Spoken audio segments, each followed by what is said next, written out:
What's up, everybody? TCG Mike here, back for an update of my Phantom Knights deck profile. Recently, I have gotten a Danger Chizunuko, and I have gotten me a DPE and Fusion Destiny. Also have gotten me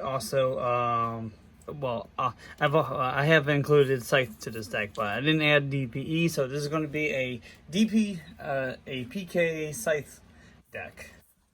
So I went ahead and updated it and run through the profile here, and would love to hear any feedback of what you guys think. So for starter, and I did do some expedition matches with friends, and it was actually pretty good. It actually did pretty well. So first off, we got our 3 Torn Scales. Got 3 Torn Scales, going with 3 Boots.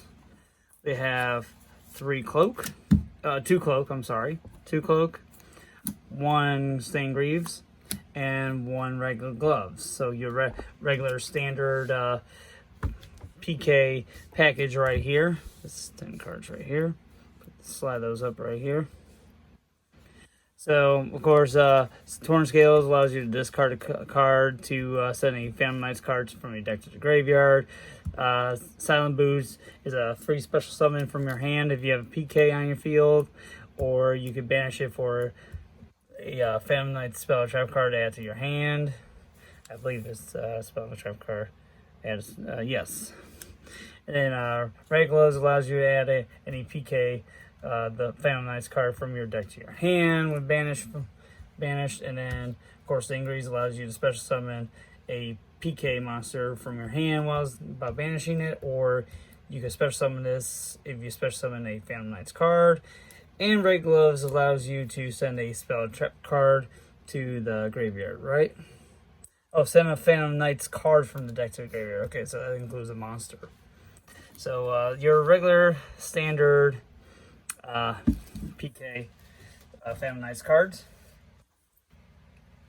Now to go into the extenders, we got the Burning Abyss, which is Graph, Seer, and I am running Libric. I know some people, as you can see that there, I know some people are not running the Libric. We got, Libric and Seer. Ain't running Libric is more of Seer Graph or their Scarm. But I like running Libric because Libric, if you open your hand with a Seer or a Graph, you can dump Libric with Cherubini to special summon one of these, and from there on, so you can get them out of your hand. So it kind of unbricks these ones right here. Sorry for the glare off the sleeves, because I just got new sleeves. I got Mewtwo sleeves.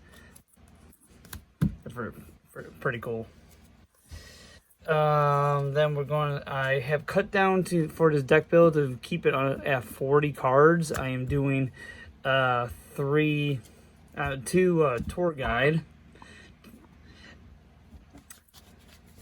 Tour Guide, of course, allows you to special summon a level 3 monster from the deck to the field. That's a Fiend, which you can do it, which you can summon Tour Guide with another Tour Guide, or Tour Guide with one of these 3 here, because they're Fiends as well. And then plus we are running with 3 Kagemusha Knights. Probably one, to me, it's like, I've seen people cut it down 2, but I really love 3, because like any level 3 special normal summon, you can chain Kagemusha from your hand and normal summon 2. So it's really great to pair up with Tour Guide, because you go Tour Guide, chain link 1 with Kagemusha from your hand to special summon it, because it'll chain block your opponent from Ash Blossoming, doing an Ash Blossom on your Tour Guide. And then we have also the boys, as I've been hearing the boys. That will be the new card that I have finally gotten. Thank you to my buddy Robert, who has done the Predator Plants deck profile and DDD profile. He hooked me up and got me with a Danger Chizunuko, And then I also got Jackalope right here, so really good compared together to they can special summon each other or well, something like that. A Jackalope can summon Shinoko from the deck, and Shinoko when discarded special summon itself. So really good for its rank 3, and plus they're dark as well to go into your links. And then we also got the Psychics package, Psychic Wielder. I'm doing Psychic Tracker. Yes, I am only playing just the one of each right here because my third option I am playing new to my deck is Joruri Punk Maiden Spider. It's good. It's really good because of the Punk Trap card. It's a monster negates, and it's like a extra free card because you go E-Telly, bring out Maiden Spider from your deck, activate its special ability to pay 600 life points to get a Punk Trap card, which is this one right here, which this card allows you to you can target one effect monster your opponent controls and negate its effects. So it's like a free free monster, a free deck search for a monster negation trap card. So that's why I have that in here. And then we're going with 3 Ash Blossoms. 3 Ash Blossoms. It's of course one of the best hand traps, of course, and best hand trap, of course. And Ash Blossom Joy of Springs is a level 3. So there's times where if I have drawn a bad hand, I can play Ash Blossom, go with Kagemucha, pair up with it. So sometimes it's happened before when I was playing on Master Duel and I ended up winning. And then to round off with the monsters, Scythe. So there's our one Scythe for the deck. So we're going to get these out of the way here. Alright, so next up, we have for my spells, we are playing with 3 Dark Ruler No Mores. Yes, I know it's kind of weird to be main decking Dark Ruler No More. And I gotta say, pretty much I'm actually happy with that because most of the time I have gone second. Most of the time that my opponent has set me up for going second. So that's pretty much basically why that I'm playing Dark Ruler No More main decking. In my tournament, in my first tournament that I did a couple weeks ago at Elma Gaming, this was like the MVP of my deck pretty much as well, because most of the time I went second and I saw this card a lot. So 3 Dark Ruler No Mores, 3 emergency teleports. Of course, you can't go wrong with that. Special summon your Psychics from your deck for extra extending. Monster Reborn I just added. That's pretty new to my deck here. Monster Reborn, another of course extender as well. And then the one reinforcement of the army to add a Feminized card or Kagemucha from the deck to my hand. The one thing I did take out was my 3 Forbidden Chalice. I took them out because I was sitting there thinking about before I even made this deck profile. I was just sitting there looking at it, and I was like trying to fit cards of what I want, some of the extra stuff in here, or change it up a little bit. And I was just looking at Chalice. I'm like, you know, I got like Fog Blade. I have the new Punk Trap card in here that's searchable. Fog Blade is searchable. Appaloosa comes on board with monster negations, and I'm like thinking, like, you know, Chalice to me, Chalice has just been, feels like it's just been sitting there and wasting the space. You know what I'm saying? But I'm going to run it like this for right now. I miss Chalice. Maybe I might end up putting it back in here. We'll see. It just depends on like how well it goes. And then for the traps, we are running, like I said, my deck's been kind of a little tight trying to fit 40 cards, unless I'm just overthinking it. 2 fog blade. My third fog blade is in the side deck, which I won't be, which I would not be doing a side deck for this video. It's just for the main deck. 2 fog blade. Most of the time, I feel like I don't need that third fog blade, because by the time I've already done with the second fog blade, like, the game's already over by then. So otherwise, but if I need to, I'll just put that third fog blade in. And then I'm going with wing. I know some people play sword. I play wing, or maybe some people don't play with neither. I like wing because it's of course, it gives a monster 500 attack, but it also protects a monster from being destroyed for the first time. And same thing as sword. Sword does the same thing, but sword stays on the field because it's a continuous. This one ain't. There's times where I have it on the field and I need a reborn Bardiche or reborn breaksword from the graveyard or something, and my opponent is attacking. I'll be like, okay, well, or during my opponent's turn, I'll be like, flip. Give my Bardiche 500 attack, can't be destroyed. This turn goes to the graveyard, banish it, bring back Breaksword, put it on the field in a Bardiche's zone, pop a card on his field. That's what I like about this, because to me, I could just like flip it, send it to the graveyard, banish it, bring back a monster. With a sword, you flip it and it stays on the field. So that's why I like wing, because wing to me feels like more flexible. And then we are going with, of course, Brigadine. Of course, the one Brigadine to set with Bardiche, and then if you don't have any traps in the graveyard, you can activate it. Becomes another extender monster, so Brigadine's always good too as well. And then of course the one new punk card I'm running, of course, is a monster. Like I said, it's another monster negation card.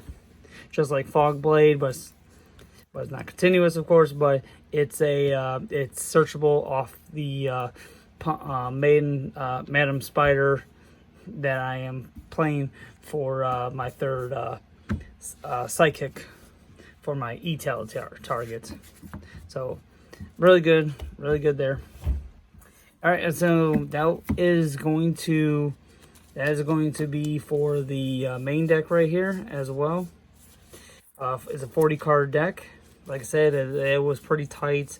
I might change it up again. Who knows? If let me know what you think in the comments about what should swap out. Like I said, I swapped out Chalice. I have DPE that I'm going to do for my next video, a DPE version of this. So just let me know about it. Yeah, of course, like I took out the one tour guide. If you see my other previous video. So going into the extra deck, we got Rusty Bardiche, of course. You know, you pitch a card, pitch a Phantom Nice card from your deck to the graveyard to set a spell or trap card of a Phantom Knight to card onto the field. And then Cherubini, of course, the Cherubini to bridge into Bardiche. Can send a monster from your deck to the graveyard. Which I think it's a level 3. Yeah, level 3 monster from your deck to the graveyard. Which that's where you go grab and bring out Seer. And then we got IP Masquerena. IP Masquerena is pretty good, especially you can link summon on your opponent's turn and go into Unicorn and bounce back card with or so. So it's nice. And then of course I am running Nightmare Phoenix. In this one is of course when summon pitch card and just hop a spell and trap card on your opponent's side of the field. So yeah. And then for roundup of links, we got Appaloosa, Bow to Goddess. It's Bow to Goddess is like the one card I go into on my first turn with 3 or 4 negates, and my opponent is just like sometimes can't do anything unless they have a board wipe like a Regeki or something. But and then we have Artifact Dagda to search for Scythe to set on the field. So that's going to be those right there. And then going into the XZs, we got two of the Phantom Knight's Breaksword. Not sure if I ever really go into the second one, but maybe I do. I know most times I'd be going into just the first one, that's it, and be like already end game by then. And then we have, of course, Raiders Knights, Ark Rebellion. Oh, sorry. For Raiders Knight, of course, you get to pop one on your field, pop a card on your opponent's field, and then if he gets popped, you can special summon 2 Phantom Knights cards, and they become like 4s, and that's when you go right into Raiders Knights. And then from there, you go straight into Ark Rebellion, which he is your pretty much your like your like final punch to your opponents. Push for game with him. Cannot be destroyed by card effects. Yeah, can be destroyed by card effects, and plus he just like negates all monsters cards permanently on the field, and sucks up all their attack points, and you can just push for game. I use a run 2 in my budget build, but this is I'm running 1 Levier Sea Dragon. I don't really find I've seen some people wearing 2 of these, but I don't feel the find that you need to be running 2 of these, because if you're gonna go into F-Zero, you can still do it with Breaksword by having Levier, send detach, bring back cloak or something, and then you can overlay into Breaksword, and you can go these 2 into F-Zero. So I don't find need that I ever been into the second Levier Sea Dragon, so that's why I cut down to 1. And like I said, there's F-Zero Utopic Future, and then going into F-Zero Utopic Draco Future, which his ability is pretty much a Widow Anchor. And then for the final card is Zeus. Zeus is pretty much is another board wipe card, but there's sometimes I do go into, I think just for like situations though. But that's my extra deck lineup right there, and I will test play some of this right here. Like I said, let me know in the comments what you guys think. Or what do you think I should change out or should try? And I would really gratefully appreciate that. Thank you very much. I'll see you guys. Catch you later.